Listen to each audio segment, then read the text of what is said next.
Olá, estamos iniciando hoje mais um episódio do novo Univasso Cast. Meu nome é Priscila Faria Franco. Não poderia de citar aqui o nosso parceiro, a T8M, Energia Solar, né? E hoje vamos abordar um assunto que é novo.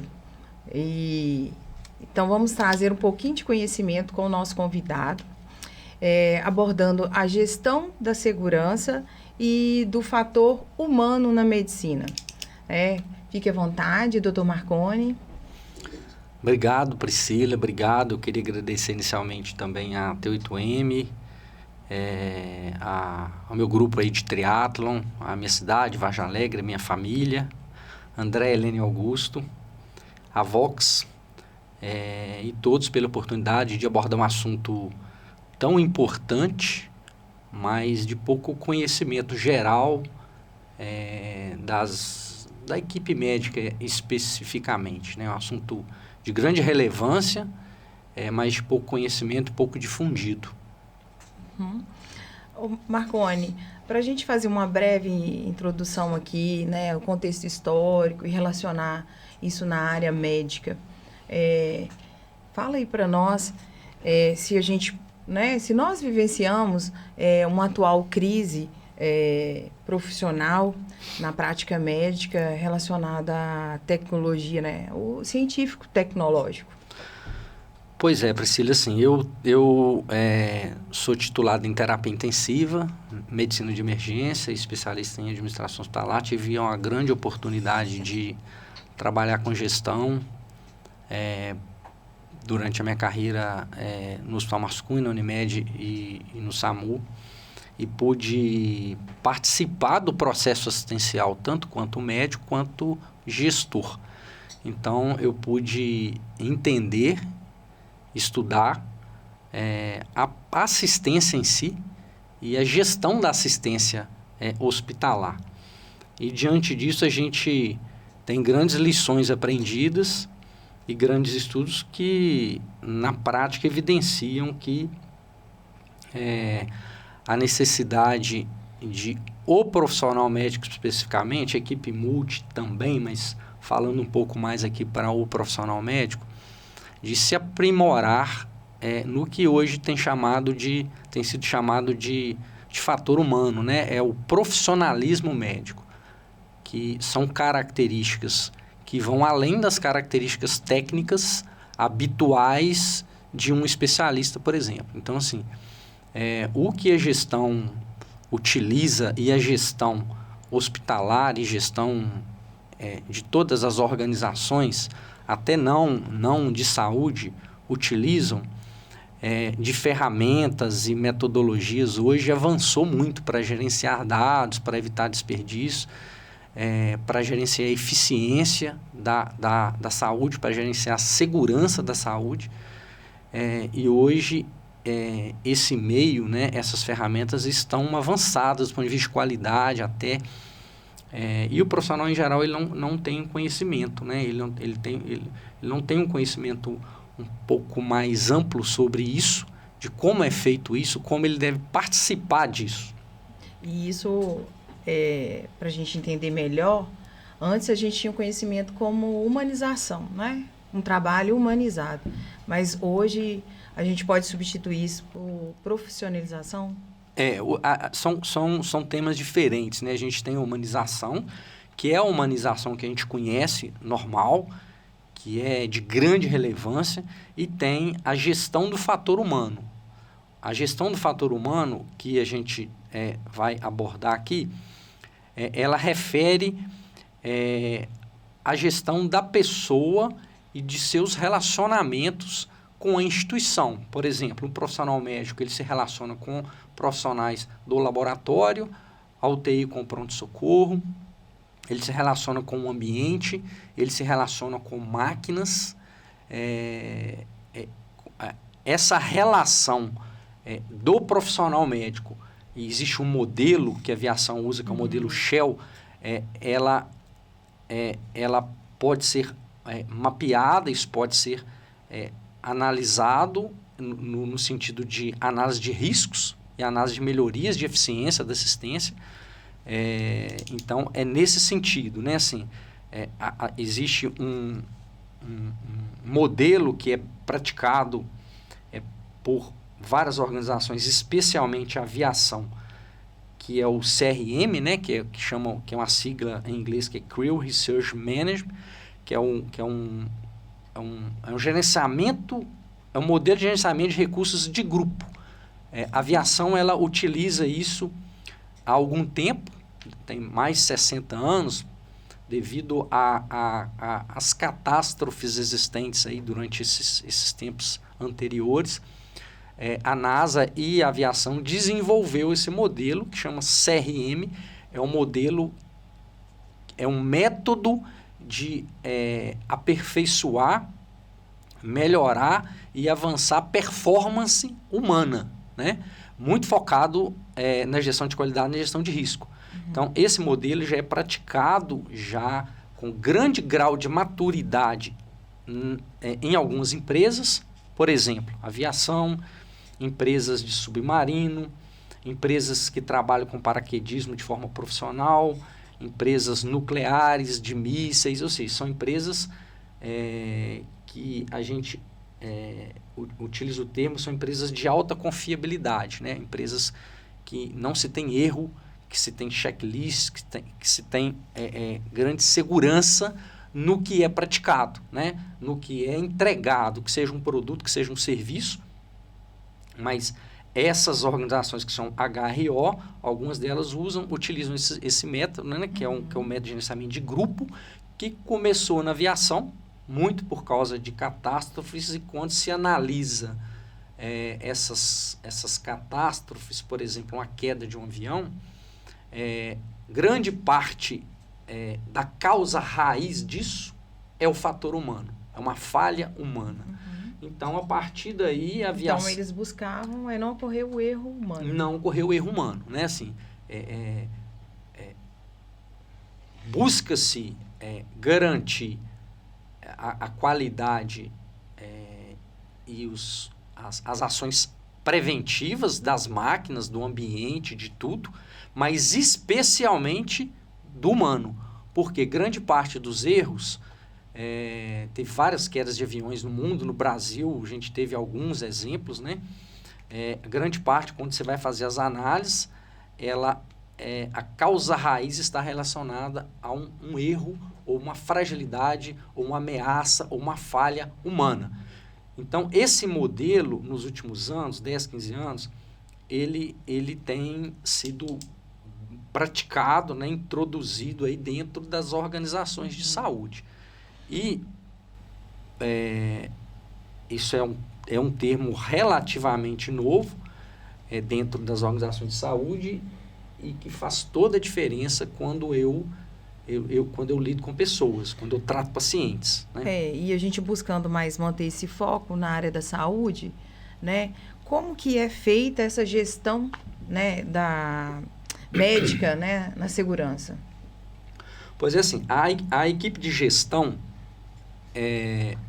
ela utiliza certificações e metodologias, né? O que a gente tem de mais habitual no país são as certificações que os grandes hospitais utilizam, os hospitais com maior maturidade, né? Que é a NAIO, a Joint Commission e a ONA, né? Que é uma organização de acreditação hospitalar, que ela busca certificar as instituições em níveis. Esses níveis garantem eficiência, qualidade do cuidado que está sendo ofertado. Por exemplo, a ONA... Até uma integração, planejamento... Justamente. A ONA 1, ela prevê o básico, né? A gente tem hospitais na região aqui que tem ONA, né? E a ONA 1, por exemplo, ela prevê o básico. A instituição, ela tem que ter serviços de gestão de qualidade e serviços de segurança do paciente, né? A RDC 36, que é de 2013, que é da Anvisa, que ela instituiu no país a obrigatoriedade dos hospitais terem um núcleo de segurança do paciente. Então, a ONA, ela prevê isso, ela certifica os hospitais em ONA 1, aqueles que atingem todos os requisitos, certificando que aquele hospital tem serviço de qualidade, tem serviço de segurança.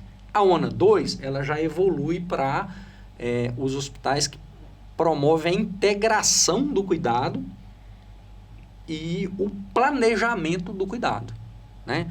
À medida que você certifica-se enquanto ONA 3, já é uma instituição mais madura, e essa instituição ela tem um planejamento, uma cultura e uma maturidade maior, né? Ou seja, ela tem uma certificação de todos os níveis que engloba todas as áreas do hospital, desde a área assistencial até áreas de apoio, né? Laboratório, fornecedores.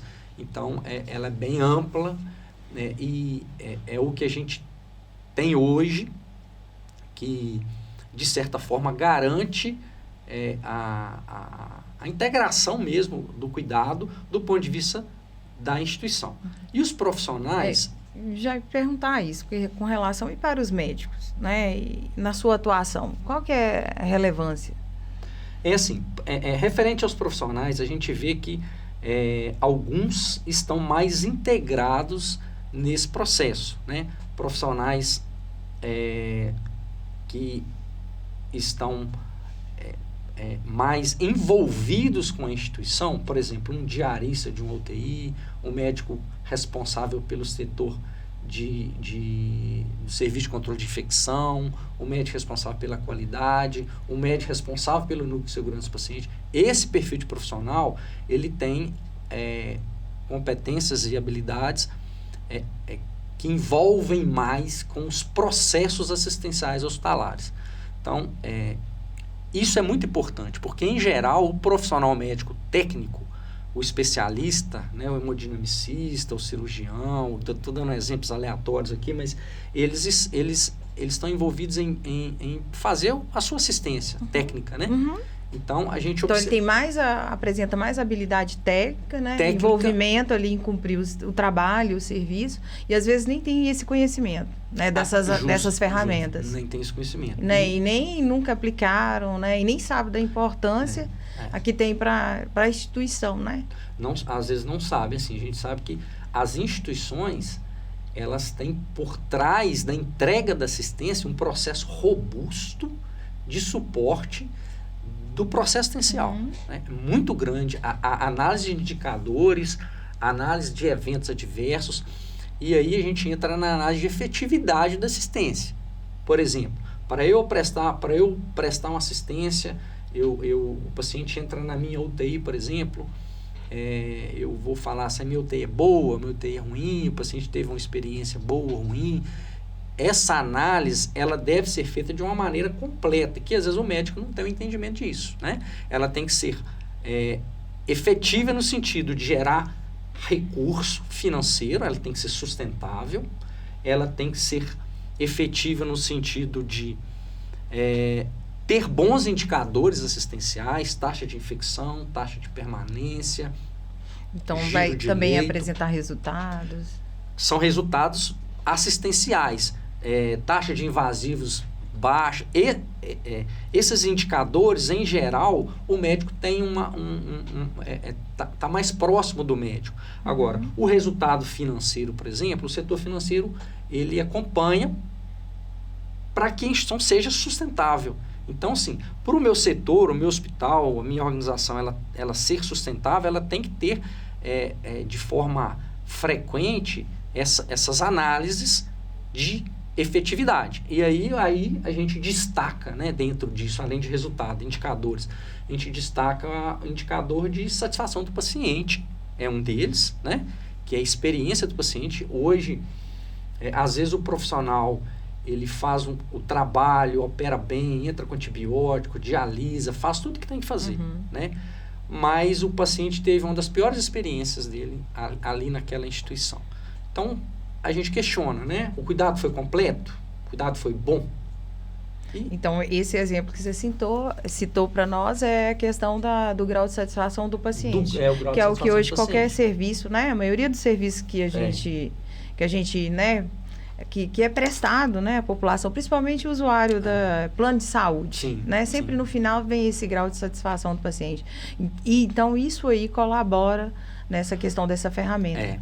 Assim, todas as empresas, não só as empresas do setor de saúde, elas têm um indicador que normalmente é o NPS, Nature Promoter Score, que é um score que avalia se o paciente ele usou o serviço, se ele está satisfeito com o serviço ou não. Isso tem metas, cada setor tem uma meta e a instituição ela avalia se aquela meta está sendo cumprida. Se o paciente está satisfeito com a estrutura, com os profissionais, equipe multi, com as acomodações, com a refeição, com a assistência prestada médica. Isso tudo é avaliado detalhadamente e tratado dentro de uma instituição. Esse score, ele é acompanhado, existem reuniões semanais em determinadas instituições para poder tratar essas insatisfações e essas, vamos falar assim, experiências ruins que os pacientes tiveram. Esse é um dos indicadores, né? Tem outros indicadores que são importantes, que são indicadores de pessoas e educação continuada, seguindo aí uma outra vertente de análise de indicadores, que é acompanhada normalmente pelo RH, mas assim, a gente sabe que um grande pilar de tudo, né, e das instituições são as pessoas. Então, o profissional, falo equipe de apoio, equipe multiprofissional e equipe médica, ela tem que estar satisfeita no local que está trabalhando, senão ela não vai fazer um trabalho de qualidade, né? Assim, em todas as vertentes, né? Questão salarial, questão de conforto, questão de acesso ao coordenador, ao seu líder direto, questão de poder ter voz na instituição, poder estar comunicando e abrindo evento, por exemplo, ou qualquer tipo de ocorrência para que a gerência ou a alta direção possa resolver. Então, existem indicadores, por exemplo, turnover é um deles, que avaliam o giro de pessoas, né? Quando eu tenho um turnover muito alto, isso indica que as pessoas estão entrando e saindo da minha instituição, né? Então, assim, é um dos indicadores. Quando eu pego uma análise mais macro, ou setorial, ou da instituição, para entender se realmente, vamos usar um termo, se a minha UTI é boa, se o meu hospital é bom, né? Se eu tenho uma boa experiência ali, e em geral o profissional ele não participa, né, dessas análises e às vezes nem tem conhecimento, né? Então é importante colocar essas questões aí que são realizadas pela gestão e em geral participam os médicos, às vezes quando acontece um evento adverso. Ou quando acontece alguma experiência ruim de alguma ouvidoria ou algum canal de reclamação de algum paciente, esse médico às vezes, recebe esse um feedback. Recebe um feedback, né? Então, assim, e às vezes ele nem sabe que tem um setor, ele nem sabe que isso é avaliado, né? Então, é um ponto importante do ponto de vista de desenvolvimento de habilidade não técnica e conhecimento macro de um hospital. Às vezes você está trabalhando num hospital e você não tem um conhecimento macro de onde você está trabalhando. Você vai lá, por exemplo, opera, vai embora, e você não sabe como que gerir uma instituição de saúde é tão complexa, né? Então, já que você falou aí, né, e a gente abordando da questão médica, mas e o que os médicos podem, né, hoje, que habilidades que eles podem desenvolver, né, diante da profissão, né, um crescimento profissional? Tá, assim, a gente tem vários estudos hoje que já colocam isso, são vários estudos que dizem que os profissionais médicos, tem um estudo recente até do BMJ que avalia óbitos hospitalares, e aí ele distribui esses óbitos, identificando a causa desses óbitos, né? Varia entre os estudos, mas eu vou citar alguns números aqui. Por exemplo, o paciente obita dentro do hospital. A causa desse óbito, ela pode ser relacionada a uma evolução de uma doença grave, em cerca de 45%, né? Um paciente oncológico, um trauma grave, um choque cardiogênico, um choque séptico, um AVC. Ou seja, ele tem uma doença grave e ele vai optar por uma evolução natural daquela doença grave, em mais ou menos 45%, 50%. Tem estudos que falam que pacientes obitam por falha técnica, né? O profissional que às vezes ele acabou de formar, ele não está habilitado ainda para atender uma emergência e vai atender um serviço de emergência e ele às vezes ele não segue a normativa, o protocolo, a diretriz, não trata tecnicamente, por exemplo, um infarto bem, e esse paciente morre por uma falha técnica. Ou ele tem uma dificuldade, por exemplo, de entubar um paciente e ele morre porque esse médico não está treinado, não teve um treinamento prático ali, uma curva de aprendizado para poder fazer o procedimento, né? Isso pode acontecer em menor quantidade, varia aí conforme as organizações. E tem uma outra grande parte que são as falhas das habilidades não técnicas, que é o que a gente tá comentando aqui, que vincula-se com o fator humano, né? Com o profissionalismo médico. Em geral, isso não é tão estudado, mas isso tem sido cada vez mais evidente, né? Em geral, 40% em alguns estudos, desses especificamente, demonstrou que 40% desses óbitos foram por falha não técnica, por falha de habilidade não técnica. A Marconi, por exemplo, cita exemplos aí. Um médico que assume, por exemplo, um box de emergência, em que se tem lá 10 pacientes, ele assume a responsabilidade, então passado o plantão, é comunicado o plantão, mas é como se estivesse passando um bastão de responsabilidade, né? Você passar um plantão, você está passando a responsabilidade por aqueles pacientes, e você não tem o que eles chamam, o que é chamado de consciência situacional. Você assumiu um plantão, você não conhece adequadamente quais são os seus pacientes, o que você deve priorizar, se você tem que priorizar um choque séptico com início de antibiótico precoce, um paciente infartado que tem hemodinâmica, um paciente renal crônico que está com indicação de diálise, um sofrimento psiquiátrico grave. Então, assim, quando você assume, nesse exemplo que eu dei aqui, né, um pronto-socorro, um hotel, uma terapia intensiva, e não tem essa consciência situacional, onde você está assumindo, quem é a sua equipe está completa, que recurso material você tem, isso os estudos já colocam claramente que aumenta a mortalidade. Então, às vezes, você assume um plantão, o paciente parou, teve uma PCR lá no canto, né, num box 1 lá, mas ele estava bem, mas você não conseguiu assumir, entender quais são as suas prioridades naquele plantão. Você não desenvolveu, não exerceu ali a sua consciência situacional. Isso é uma das habilidades não técnicas que a gente tem que fortalecer. Então, você acha que, né, que a questão da comunicação assertiva, ela pode ser abordada nesse momento? Sim. A comunicação assertiva, a comunicação é uma grande espinha dorsal da medicina, né? Então, assim, se ela não é feita de maneira adequada, ela gera dor mesmo, né? Aumenta a mortalidade, isso já tem evidência disso também. Então, assim, a comunicação, o que é falado, a comunicação ela tem que ser assertiva. Às vezes o que acontece? Você assume o plantão, você é comunicado de uma intercorrência, por exemplo, um técnico de enfermagem, que acabou de entrar, e ele comunica de forma resignada. Isso você não dá tanta importância. Mas aquele paciente está apresentando, por exemplo, uma arritmia que você tinha que reverter na hora e ele evolui com choque cardiogênico e morre.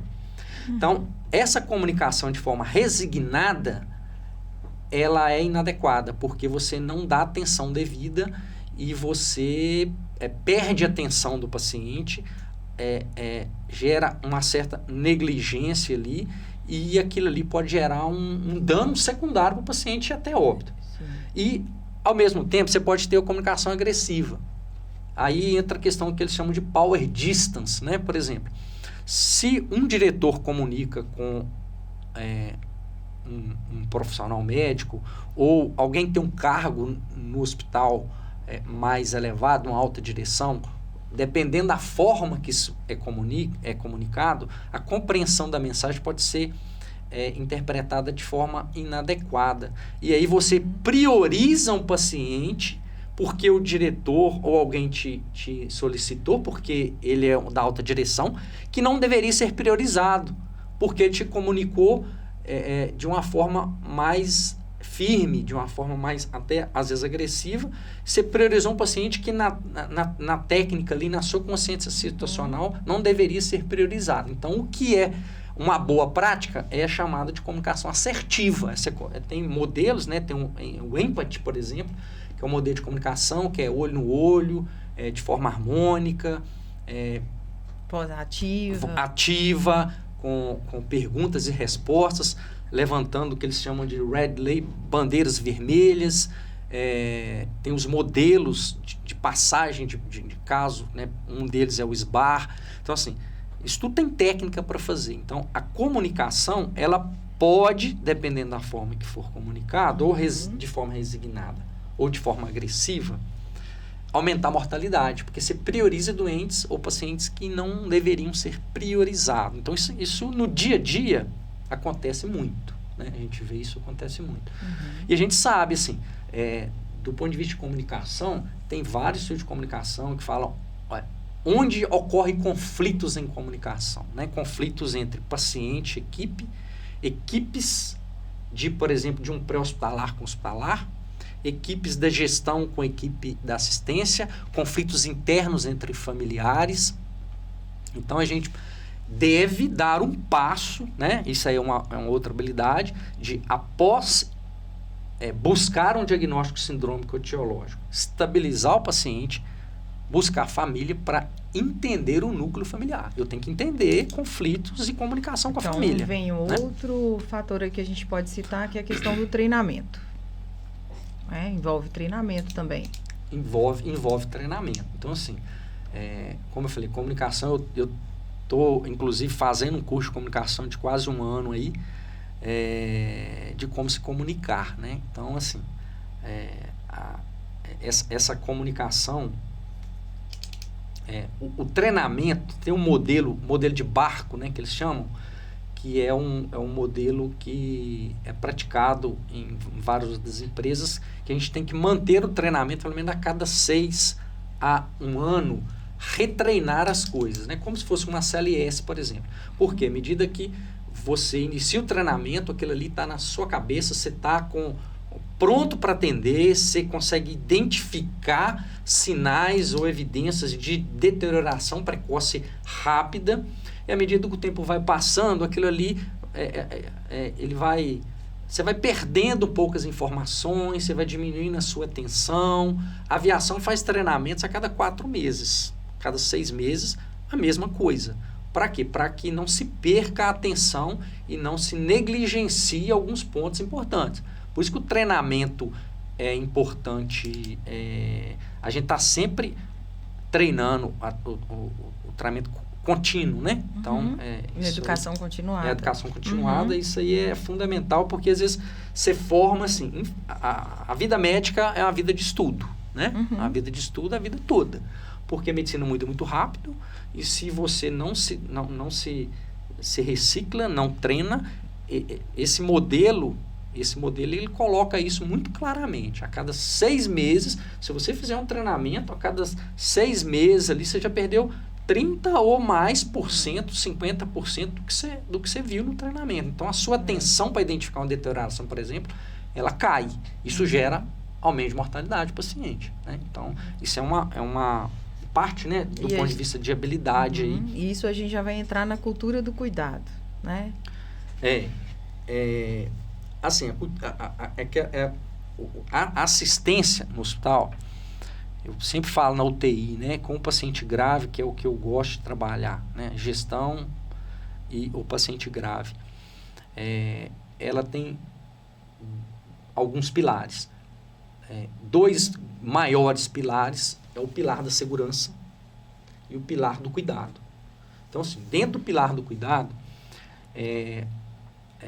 que é muito perceptível pelo paciente, né? Quando você interna um familiar seu, por exemplo, numa UTI, ou num hospital, a gente pensa assim, quem poderia cuidar melhor? Você interna seu filho lá no hospital. Quem é a pessoa no mundo que vai cuidar melhor do seu filho? Você, a mãe. Né? Não, a gente realmente. quer estar lá cuidando, quer estar próximo, por quê? Porque a gente quer cuidar, né? A gente quer cuidar. Então, quem oferta esse cuidado? É o hospital. Então, tem que ter um vínculo de confiança muito grande para que o hospital, a equipe do hospital, cuide do seu filho, cuide da sua mãe. Então, assim, dentro do cuidado, da linha de cuidado, tem estudos também que falam o que a família, o que o paciente percebe enquanto cuidado. Às vezes você fez o tratamento objetivo no paciente, você começou um antibiótico, dialisou, discutiu com a equipe multi, avaliação de cardiologia, foi para a hemodinâmica, fez tudo. De forma objetiva, você está fazendo tudo bem do que está no protocolo, mas a família está percebendo que o paciente está hipersecretivo e não foi aspirado, que ele está com restos de sangue, às vezes, num curativo, que ele está com a pele ressecada. Ele percebe, às vezes, questões de respeito, compaixão, acolhimento. A família percebe muito bem isso. Dentro do cuidado, a família percebe a coordenação do cuidado. Por exemplo, passou um nefrologista e falou, o paciente está evoluindo com essa disfunção renal, pode ser que a gente dialise ele hoje. Aí passa um outro médico e fala assim, não, esse paciente não tem indicação de diálise, nós vamos reavaliar. Então, assim, aí daqui a pouco passa um outro profissional da equipe multi e fala assim, não, esse paciente já foi definido, vai dialisar. Então, assim, há uma descoordenação do cuidado. Isso é percebido pela família, como qualquer um mesmo, né? Que, acho que pode ser citado também o cuidado da enfermagem, né? Com certeza. E acho que o quadro a gente pode falar do quadro álgico, né? Da dor do paciente. Controle de dor é uma outra percepção. Principalmente controle de dor e controle de dispneia, né? Isso é percebido pela família. Isso, quando você não consegue curar, o que tem que se fazer é reduzir o sofrimento. Isso acalma o coração da gente, né? Enquanto paciente. Eu não consigo... Ele está recebendo tratamento objetivo, ok. Ele está recebendo o cuidado devido, que é tudo isso que a gente está comentando aqui. Coordenação de cuidado de enfermagem, controle de sintomas. Isso tudo gera uma redução de sofrimento. E isso é muito importante enquanto pilar da assistência. E esse cuidado, ou pelo menos deve ser, planejado. Planejado, e esse cuidado, hoje, ele deve ter o envolvimento do paciente e da família. Qualquer plano decisão, do tratamento dele. Isso, qualquer decisão. Porque, assim, quando você pega a medicina baseada em evidência, ela coloca experiência dos profissionais, ela coloca evidência científica e ela coloca também a perspectiva do paciente. Então, eu tenho que envolver o paciente no cuidado dele. Não adianta, às vezes eu passo visita, não explico, não entendo o núcleo familiar do paciente, eu estou comunicando para a pessoa errada, eu estou envolvendo a pessoa que às vezes não é o responsável pelo paciente. Então, isso gera conflito, isso gera desconforto. Expectativas, né? Expectativas erradas, difíceis, instalam conflitos, geram experiências ruins para as famílias. Então, esse cuidado, né, ele é um ponto vamos falar assim, né, de até uma habilidade não técnica que o profissional tem que entender. Ele é fundamental na assistência completa em um plano de cuidado adequado para o paciente. E também preparado para a transição, né, essa transição de cuidado. A transição é um outro ponto importante que a gente levanta também, que em geral também o profissional acaba não percebendo. Assim, na aviação, períodos de transição, que é momentos que o avião levanta voo e momentos que o avião pousa, são períodos que eles chamam de cockpit estéreo, ou seja, são momentos de risco de perda de informação, momentos de riscos de eventos adversos. Por isso que às vezes quando o avião está levantando voo, desliga celular, fecha tudo. Ou seja, a cabine, ela está inviolável, ele tem que estar prestando atenção no que está fazendo. E esse período de transição de paciente dentro de organizações hospitalares é a mesma coisa. Se o paciente acabou de chegar, ele transitou de um pré-hospitalar para dentro de um pronto-socorro. Então, a equipe do pré-hospitalar, o que ele está trazendo de informação ali, às vezes está no tumulto, né, de um pronto-socorro, por exemplo, alguém falando, muita gente falando, paciente gritando. A perda da qualidade da informação. Então, ali eu tenho que estar focado para escutar equipe, mecanismo de trauma e família. Ou outros profissionais que vão me transitar a informação.